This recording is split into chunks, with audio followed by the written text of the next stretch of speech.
E está começando mais um Entre Chaves, o seu podcast de desenvolvimento de software. Eu sou o Felipe Chagas e hoje a gente vai falar sobre aquele fatídico problema de chegar no final do mês e junto com o final do mês chega as contas da Azure, da Google, AWS e aquela surpresinha, né, daquele servidorzinho que você subiu na cloud e a conta chegou com uma voadora na porta. O tema de hoje é sobre redução de custo na nuvem, né? Como tratar, tem como melhorar, boas práticas, más práticas, tudo isso e muito mais. Ao meu lado, virtualmente aqui, está o Leonardo. E aí, Léo? Tudo bem, Chagas? Prazer estar com vocês aí. Também temos como convidado aí o Davi Viana. E aí, pessoal, tudo bem? Prazer estar aqui com vocês para bater um papo sobre cloud. E aqui também, virtualmente, do meu lado, está o Felipe. Opa, pessoal, beleza? Beleza, Felipe? Beleza, Léo? Beleza, Davi? Bora falar um pouco de nuvem aí e pincelar um pouquinho aí sobre finanças também dessa vez. Gutenberg falou, beleza, Felipe. Eu fiquei, tem mais uma pessoa aqui? Às vezes até eu me esqueço disso.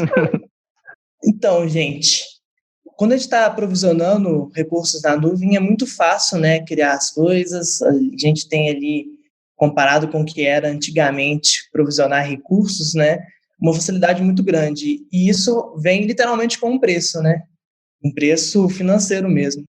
Quais que vocês acham que é o principal ofensor, né, dessa questão assim? Qual é o principal problema que a maior parte das pessoas está negligenciando em relação a custo na nuvem?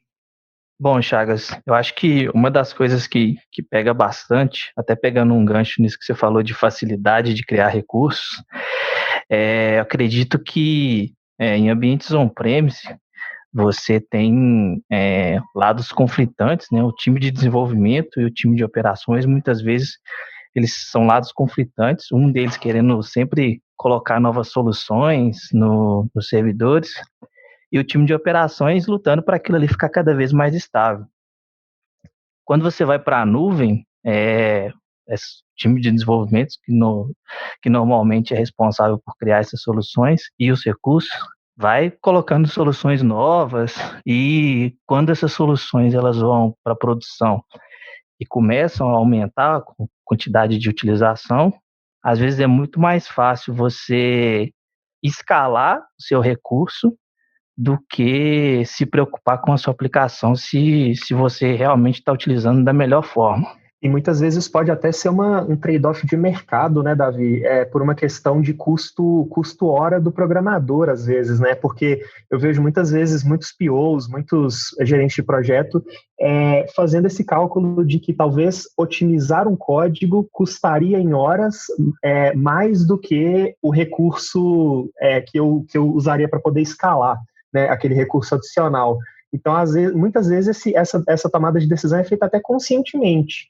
Eu concordo que existe negligência, mas eu também vejo muitas vezes essa decisão sendo tomada ou até delegada para o futuro, né? De tipo, temos demandas mais importantes agora, vamos escalar e depois a gente vê o que faz para poder otimizar esse código. Isso acontece muito também. Eu acho que um dos problemas é que a gente fala muito de DevOps, mas na prática a gente ainda trabalha com times de desenvolvimento e de operações muito segregados, né? Então, o que implica DevOps? Implica que no Squad eu vou ter pessoas com know-how suficiente para estar trabalhando bem com banco de dados, para estar trabalhando bem com provisionamento na nuvem, com construção de pipelines.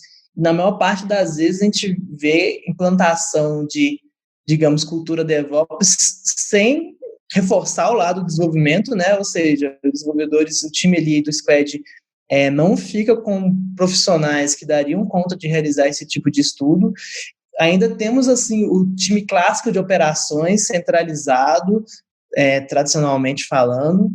Não que, né, DevOps não quer dizer que a gente vai ter times centralizados, mas acho que isso aí é assunto até para uma outra conversa. E toda essa parte de provisionamento, boas práticas até de banco, né? Fica com DBA centralizado, fica com arquiteto de cloud centralizado, que está muito distante ali do que está acontecendo no desenvolvimento, né? Ou seja, não está trabalhando de fato de DevOps, e isso gera uma série de problemas. Eu acho que o custo elevado na nuvem é só um dos problemas, que essa falta implantação de fato um DevOps, né, e de uma cultura de DevOps acaba causando. Sim, infelizmente isso eu vejo como um problema recorrente. Essas equipes centralizadas e acabam que usam um projeto template e que todos se aplicam da mesma forma. Então, a mesma infra provisionada, ela vai funcionar para todos os outros sistemas, e cada um tem a sua particularidade, né? E acaba que a infra age dessa forma, os desenvolvedores acabam aceitando ou não tem uma abertura para poder dimensionar melhor, talvez até acessos não são dados corretamente, e o desenvolvimento que talvez teria mais informações não consegue dimensionar melhor essa infra para poder ver que uma infra está ou subutilizada ou sendo utilizada no limite, e a gente tem muito desses problemas. Então, são muitos problemas processuais que a gente tem nas empresas. E eu acho também, aí, não sem querer fazer papo de velho, né, mas acho que tem uma questão da geração de desenvolvedores aí, que a gente só valoriza quando sente falta, né? Eu lembro muito da minha mãe, quando eu era criança e tomava um banho demorado, e ela falava, a água no mundo está acabando, só valoriza quando sente falta. E, querendo ou não, a parte de recursos, isso acaba sendo uma realidade também. Então, o desenvolvedor que estava ali lutando para poder ter uma alocação de memória em processadores mais limitados, em uma escassez de banco de dados, uma escassez até de taxa de transferência entre computadores, né, não necessariamente na internet, inclusive, ele está acostumado a trabalhar com o pouco que tem.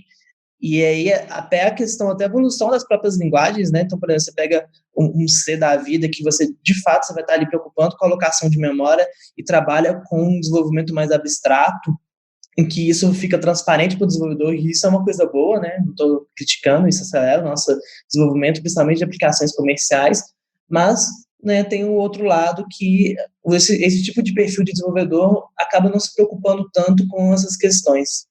Eu acredito que são criados, né, camadas de abstração, tanto em novas linguagens, como também a própria nuvem acaba abstraindo um pouco essa parte de operações, de cuidar de infraestrutura, e aí acaba que esconde um pouco esse trabalho, né, que deveria ser feito, um trabalho de entender a aplicação e entender como que aquilo foi feito, se dá para fazer de uma forma melhor. Ao invés de fazer isso, né, você escolhe simplesmente, não, preciso de colocar mais um servidor aqui. Com 2 cliques, hoje em dia, a nuvem te permite fazer isso.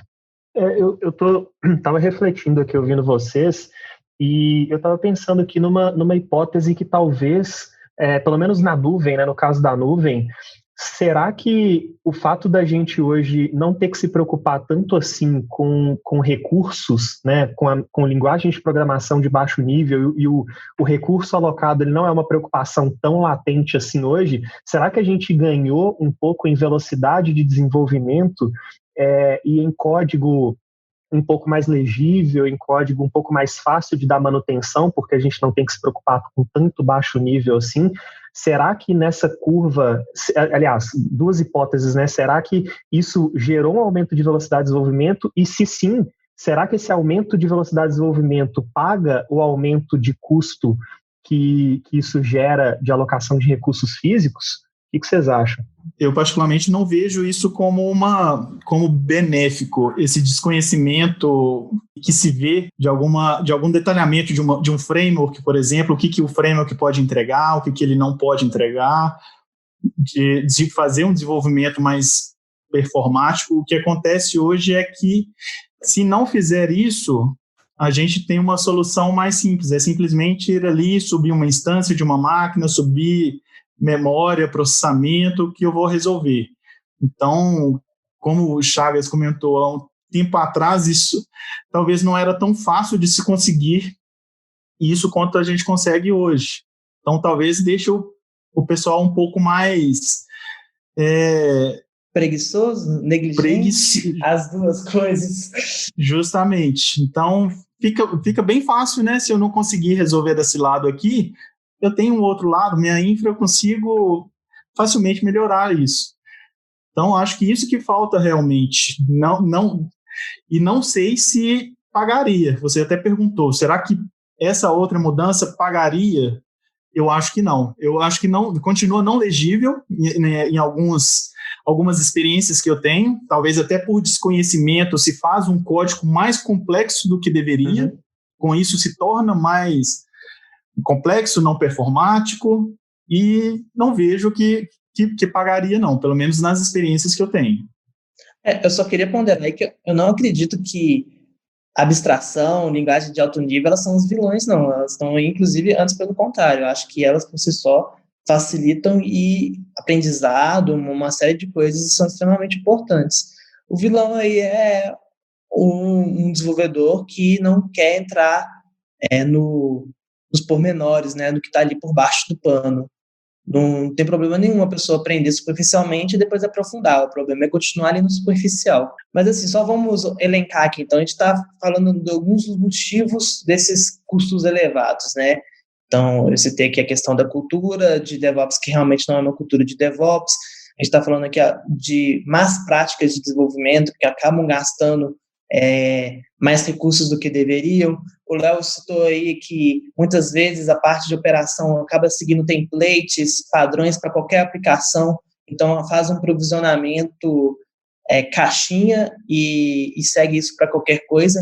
Vocês enxergam mais alguma outra grande causa desses custos elevados?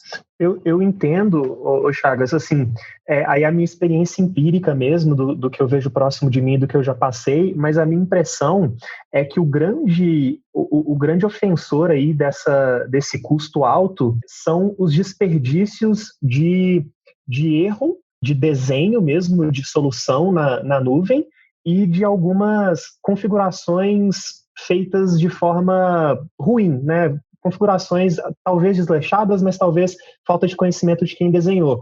Coisas tipo um auto-scale mal configurado, coisas tipo uma máquina que não precisava ser tão grande quanto foi alocada, coisas como o uso de um armazenamento que você precisava, sei lá, de 50 GB e a pessoa que configurou alocou lá 1 tera para, tipo assim, já deixa aqui esse 1 tera para quando precisar.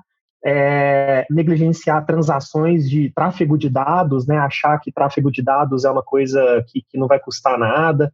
Eu acho que esse tipo de coisa talvez é até mais ofensor aí para custo do que essas decisões até conscientemente tomadas de vamos alocar a infra porque o meu código está ruim.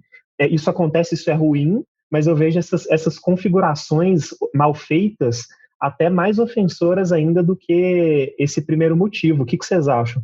Não concordo. Por exemplo, às vezes você está provisionando uma máquina no Kubernetes e totalmente fazendo um dimensionamento errado e às vezes nem tem um estudo para isso, né? Um estudo de volumetria do sistema, de quantos usuários simultâneos vão estar ali, joga CPU e memória lá em cima, porque produção não pode parar. Então, concordo 100%. E, às vezes, é um desenho de arquitetura também muito mal feito, sabe? Acho que os arquitetos também têm bastante culpa nisso, porque seguir os padrões que existem, até propostos pelas nuvens, elas vão querer que vocês usem todos os recursos que existem, sabe? A gente até citou em alguns episódios para trás essa super complicação intencional que existe. Então, eu vou colocar uma fila aqui, depois eu vou botar um WAF, e aí vai ter um CDN, que depois vai chamar isso aqui, e tem 3S3, e assim, aí faz uma complicação arquitetural que às vezes ali era um monolito mesmo que era o mais adequado, mais barato e mais funcional, né?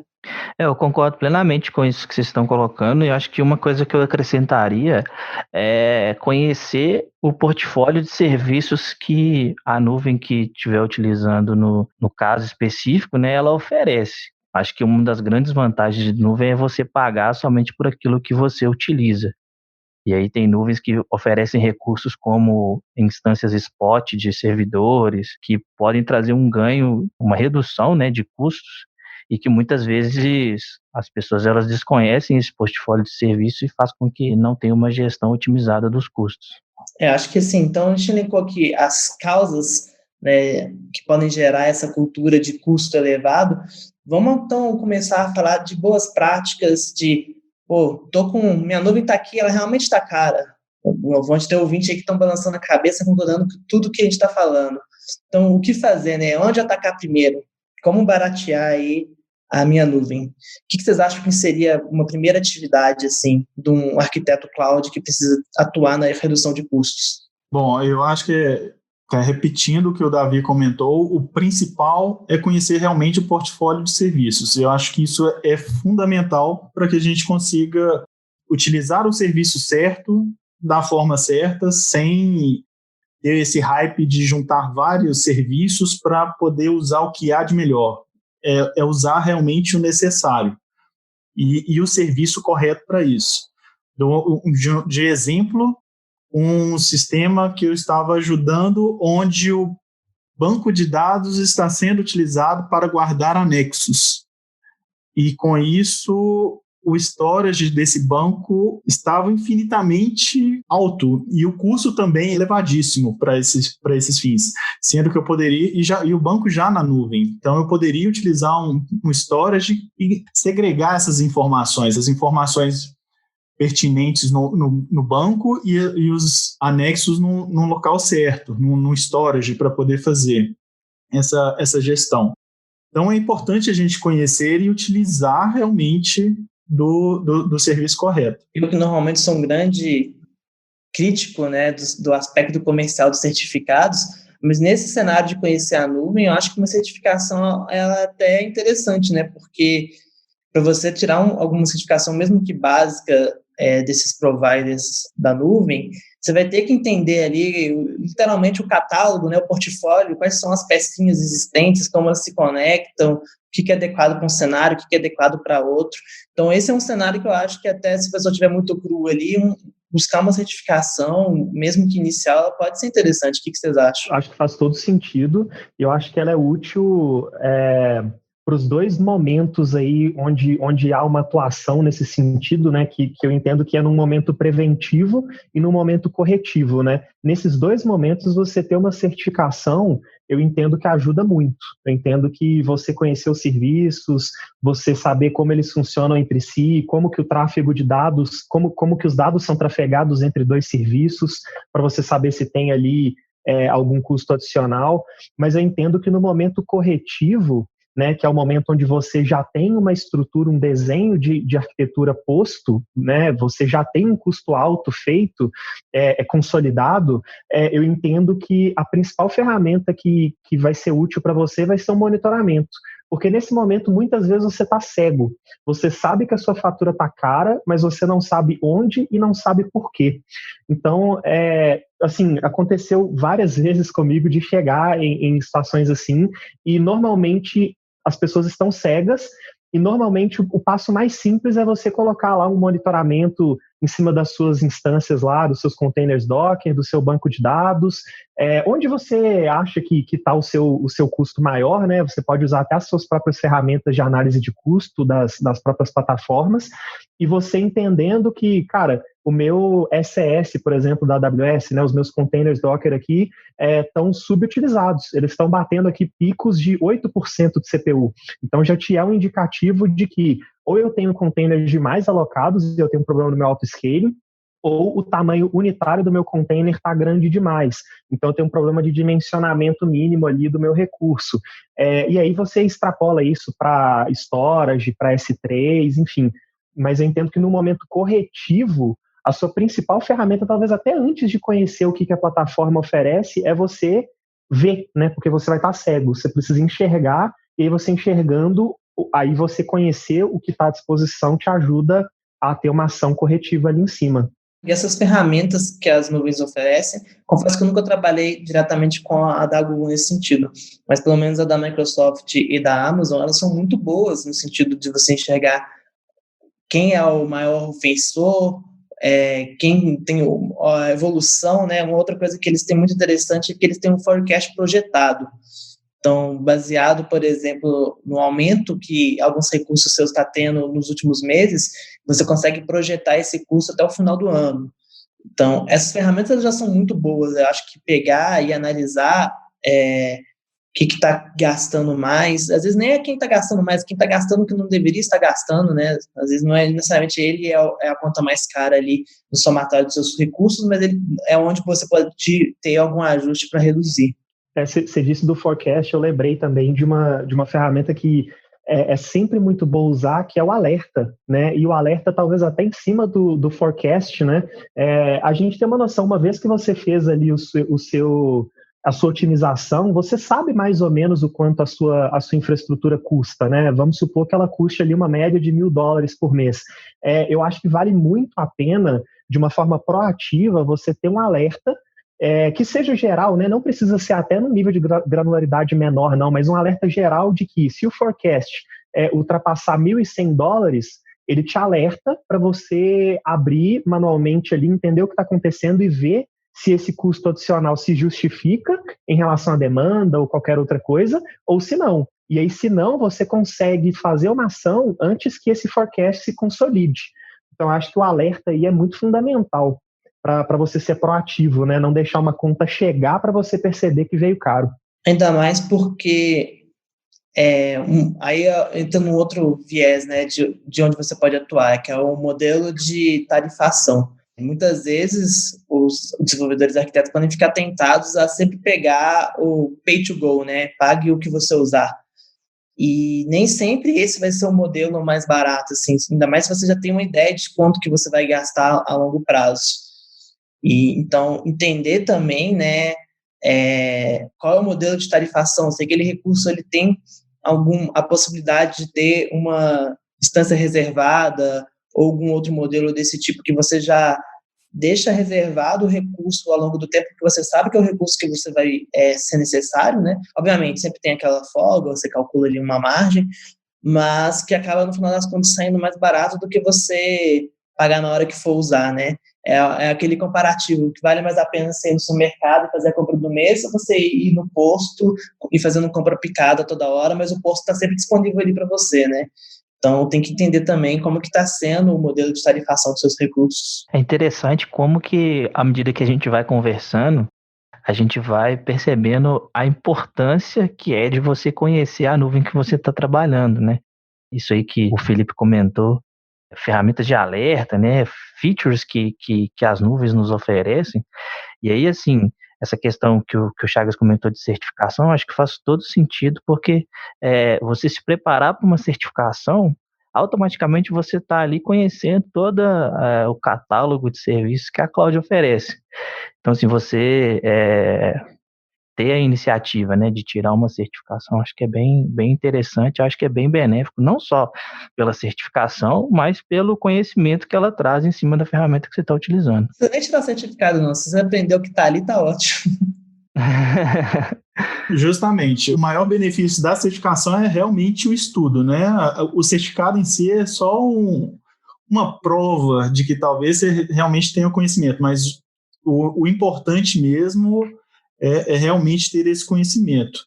E você estava até comentando, Chagas, sobre reservas de instâncias.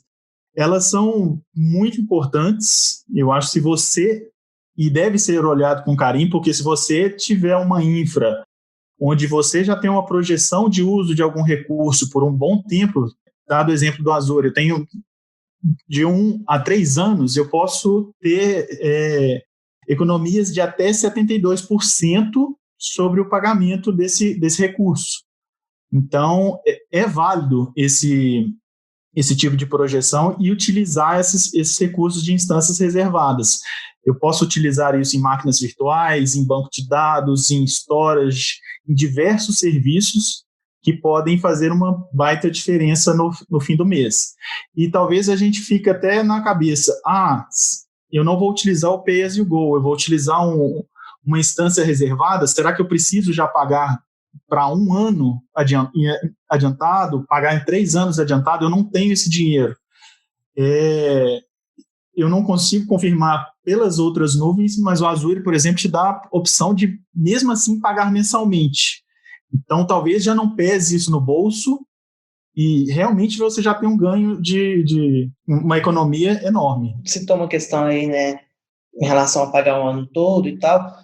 Uma coisa que eu vejo muita gente negligenciando é o fator negociação comercial.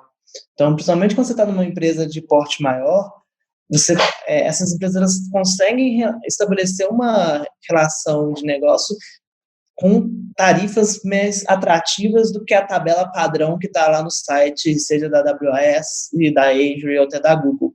Então, eu acho importante também não subestimar um bom acordo comercial feito ali, sabe, entre as partes, porque você pode conseguir benefícios e tarifas que vão tornar alguma solução muito mais atrativa do que uma terceira.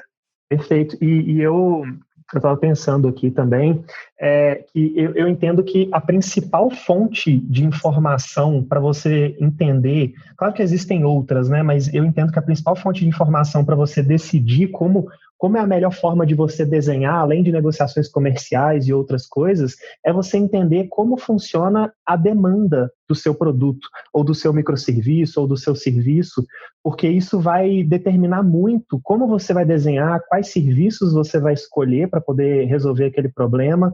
Então, por exemplo, se você tem uma demanda que é completamente imprevisível, você não sabe quantos usuários vão usar aquilo e por quanto tempo e em qual horário, talvez faça sentido você fazer um desenho ali usando uma arquitetura serverless com um banco de dados que consiga escalar de forma dinâmica, e falando de AWS, aí no caso um Dynamo, ou até um RDS com Aurora, se você quiser usar um relacional, você tem que privilegiar estruturas ponta a ponta que vão responder à sua demanda, porque se a sua demanda é variável e você tem um banco de dados, por exemplo, que é alocado de forma fixa, você vai ter um peso muito grande nessa sua parte da arquitetura que vai gerar desperdícios. Agora, se você tem uma demanda que tem um mínimo ali padrão, vale a pena talvez você ter uma instância reservada, ou se a sua demanda ela é muito variável, porém ela é variável o tempo inteiro, então talvez valha a pena, ela é variável, mas ela tem um mínimo o tempo inteiro, mas ela varia muito, então talvez faça sentido você ter ali uma estrutura em Docker que escale com mais facilidade.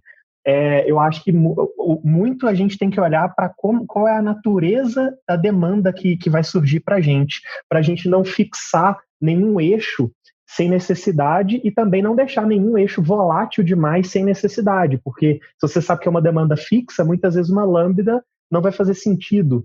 Enfim, entendo que é talvez a principal pergunta que você tem que fazer uma vez que você monitore e enxergue esses desperdícios aí. E para poder enxergar esses dados, é muito importante um tipo de teste que a gente comentou no episódio de teste automatizado, são os testes de carga, né? Quando a gente fala teste de carga, na verdade, tem toda uma categoria de testes dentro de testes de carga.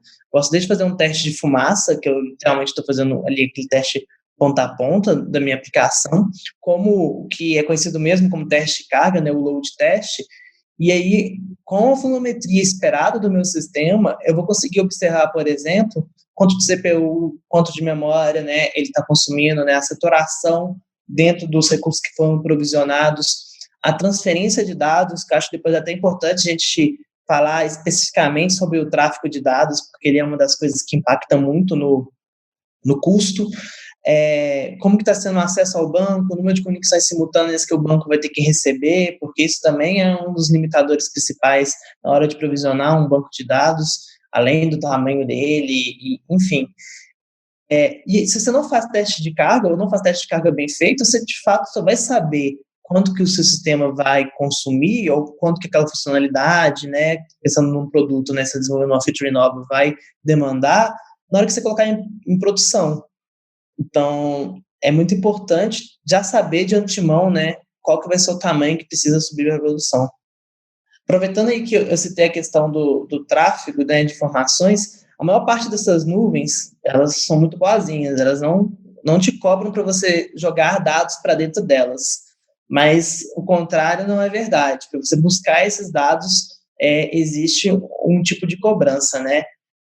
Como que vocês enxergam formas de minimizar ou trabalhar melhor em relação a essa questão da transferência de dados entre as nuvens?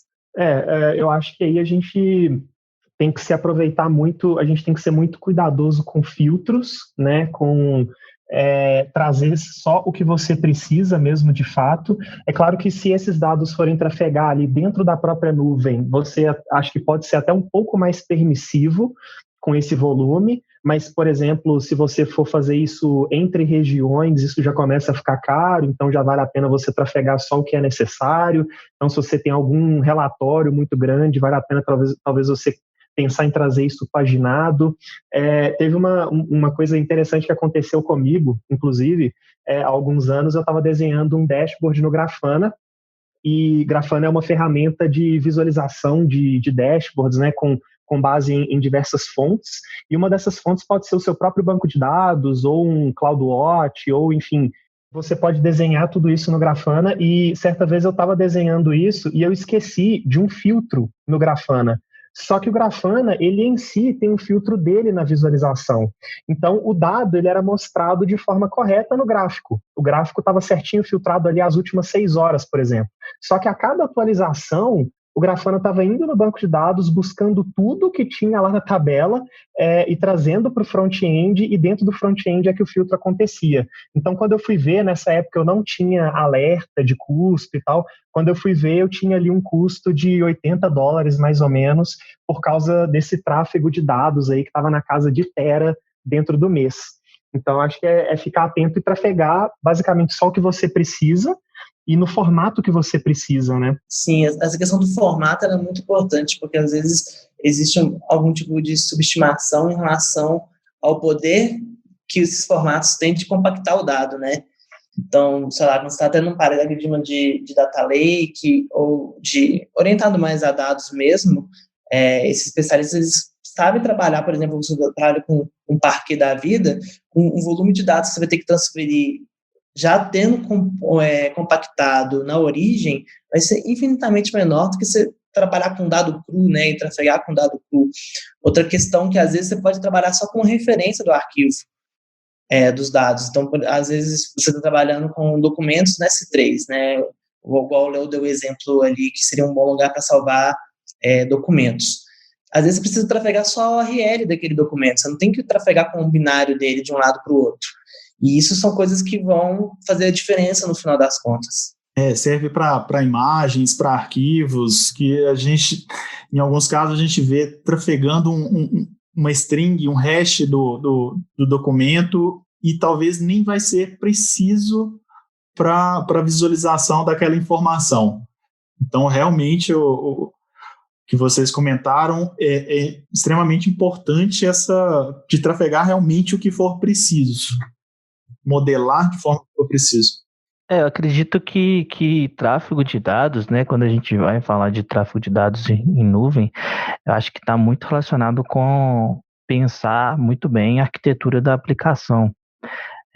Dentro disso que vocês já falaram, né, como dependendo da natureza da aplicação, utilizar recursos como um CDN, pensar, por exemplo, se você tem um cenário, né, de nuvem híbrida, onde você tem recursos on-premise, ao invés de você ficar buscando informação no seu ambiente on-premise o tempo todo, talvez faça sentido ter algum tipo de replicação na nuvem para diminuir aí esse tráfego de dados. Então, acho que é muito conhecer a aplicação e combinar isso com os serviços que podem trazer um uso otimizado desses recursos.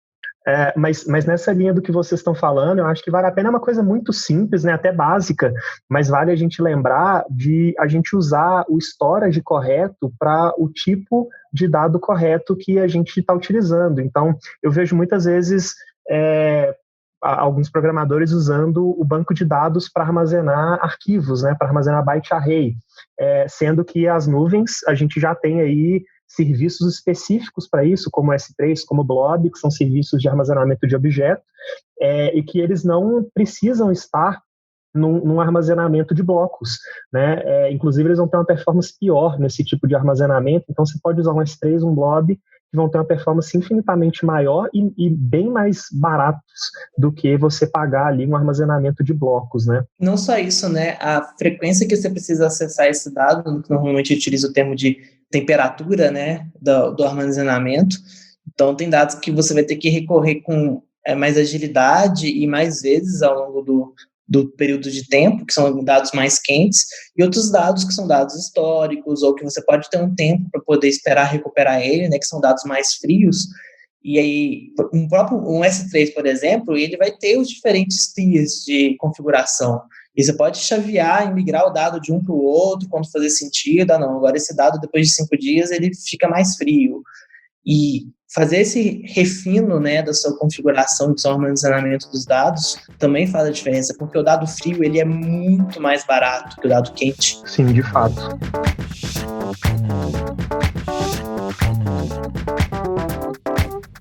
Tem um outro tópico depois que eu queria comentar também, que é sobre quando você tem requisito de recuperação de desastres. Vocês já passaram por isso? De como quando você precisa ter redundância. Isso, quando você tem que ter redundância e tal, porque eu vejo muitas nuvens até fazendo isso de forma nativa, de forma automática, e às vezes você nem quer. Né, eu já passei por isso também no RBS da Amazon.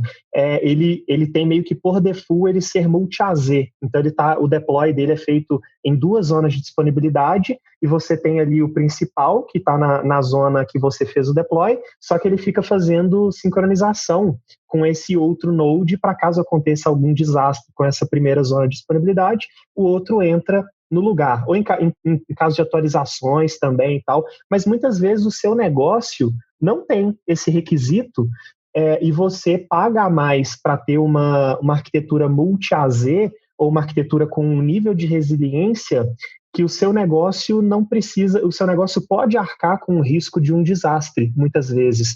E no caso do RDS, por exemplo, é o dobro, né? Se o banco de dados ele costuma ser, não é incomum o banco de dados ser a parte mais cara da sua infraestrutura, e você, no caso desse multi-AZ, você pagaria o dobro dele.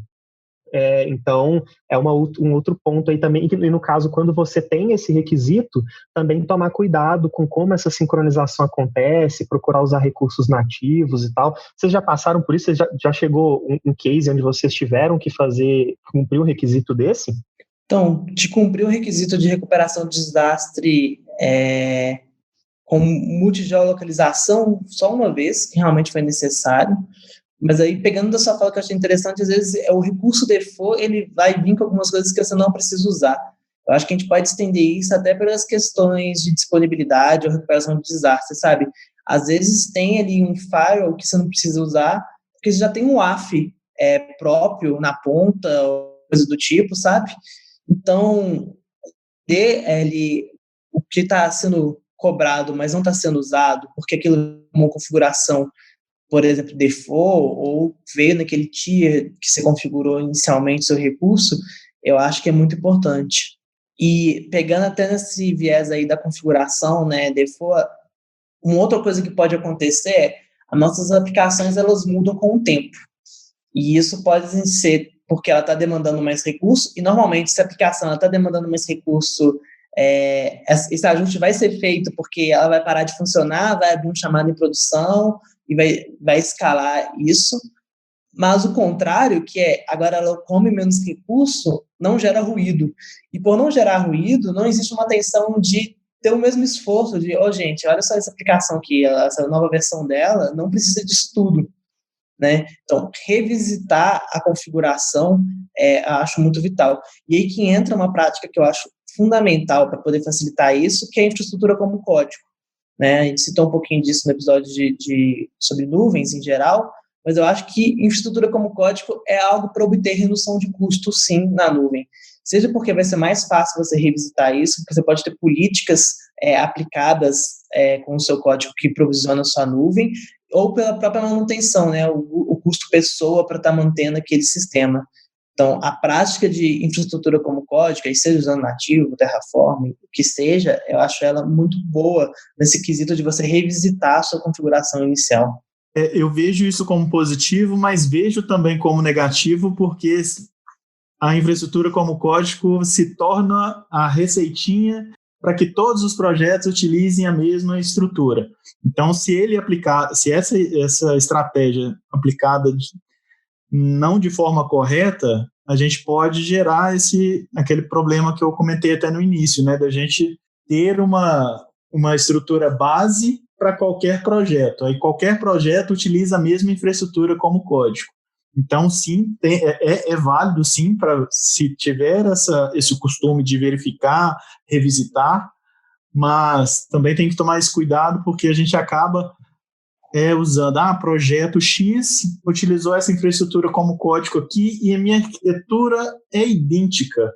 Nunca é idêntico um projeto com o outro. Sempre vai haver algumas nuances que podem até fazer a diferença de custo. Tem uma diferença de custo. E se essa infraestrutura, se a gente não tiver essa atenção, fica mais fácil de replicar essa estrutura com a infraestrutura. Então, sim, tem que ser, esse ponto que você comentou tem que ter bastante atenção. É o mesmo problema de ter template para API, né? Justamente. Tem um template aqui que vai usar CQRS, vai usar Mediator, pipipi, popopô, e a sua API não precisa de nada disso. Mas já está ali pronta, tão fácil de usar, para que eu vou tirar? Vou usar a mesma. Não, e tem empresa que às vezes a norma é usar o template, né? Tanto, estou citando ele do API, mas voltando para o assunto do episódio, a norma é você deployar, sei lá, um web app ou um container com aquelas configurações, porque aquela é a configuração de microserviço. Ainda uso uma terminologia assim. Então, todo microserviço a gente utiliza essa configuração aqui. Então, às vezes, as próprias regras do jogo vão estar atrapalhando você trabalhar de forma mais dedicada para cada um deles. Mas uma infraestrutura como código, onde você coloque exponha bem essas variáveis que fazem toda a diferença. Por exemplo, eu preciso subir um web app, onde eu deixo como variável a camada que ela utiliza para... Isso já me força, se ele for bem desenhado, essa infraestrutura como código, ela já me força a revisitar esses valores e talvez pensar, talvez para essa aplicação não precisaria ser essa camada, poderia ser outra. Então, fazer uma infra bem feita faz toda a diferença. Em compensação, assim, se você combina infraestrutura como código com serviços que te permitem ser agnósticos de cloud, como, por exemplo, a utilização de containers, você pode usufruir de um outro benefício também, que é assim, o mercado ele é competitivo, e às vezes uma cloud ela oferece preços mais atrativos do que outros. E aí, se você tiver essa capacidade de fazer uma migração de cloud, ou se você tiver a possibilidade de utilizar uma arquitetura híbrida, você conseguiria otimizar os custos também de uma determinada aplicação. Justamente isso que eu ia puxar, né? Essa questão do multi-cloud aí, porque eu concordo com o que você falou, né? Hoje o Blob está mais barato que o S3, vamos migrar. Mas eu, particularmente, acho que esse é um caminho que tem que ser feito muito delicadamente, assim. Por quê? Porque isso vai envolver outros gastos que às vezes não são tão visíveis, sabe? De pessoas que vão saber migrar de uma nuvem para outra, ou, vou trabalhar de maneira agnóstica, 100% agnóstica. Então, eu não vou utilizar serviços de mensageria da AWS ou da Microsoft, vou ter aqui esse serviço open source que ele é agnóstico, subo no container, independente de onde que é. Eu acho que isso é um caminho válido, mas ele exige e demanda profissionais com expertises mais avançadas do que se você tiver com um contrato ali, né, vender sua alma para uma nuvem, por exemplo. E eu vejo assim, independentemente de ser agnóstico de cloud ou não, eu vejo uma grande vantagem de você ter a sua infra como código, e nesse caso até tem uma preferência pelo Terraform em detrimento de estruturas nativas, pelo menos a da AWS, né, o CloudFormation e outros. Eu prefiro o Terraform porque ele serve como uma documentação ali e costuma ser uma coisa até de baixo nível, que faça você, de fato, conhecer a sua infraestrutura, né? Porque, às vezes, quando você aloca as coisas pela interface, algumas coisas elas são muito mágicas, né? Como, por exemplo, eu citei essa questão aí do multi-AZ, do RDS. Se você mapear a sua infraestrutura no Terraform, dificilmente você vai cometer um erro desse de forma inconsciente, porque você tem que colocar lá explicitamente que, olha, eu quero que seja multi-AZ, porque você tem que passar uma variável para aquilo, né? Então, isso faz aí, você aloca uma interface de rede explicitamente, você aloca um NAT Gateway, você vê que tem 3 NAT Gateways alocados, enfim, você vendo essas coisas de baixo nível acontecendo, faz você ter uma atitude preventiva em relação à sua infra, e ter isso documentado faz com que, voltando no ponto que você estava dizendo, Chagas, faz com que você tenha um pouco mais de segurança para poder fazer as alterações também, né?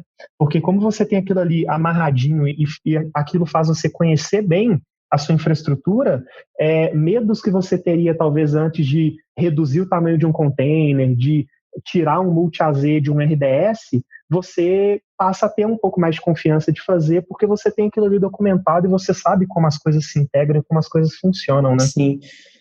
Aí, só retomando uma questão do que o Davi levantou do multi-cloud, eu acho que um outro problema, que na verdade é um desafio, né? Vamos colocar aí de maneira política, que o multi-cloud oferece é a questão das transferências entre nuvens.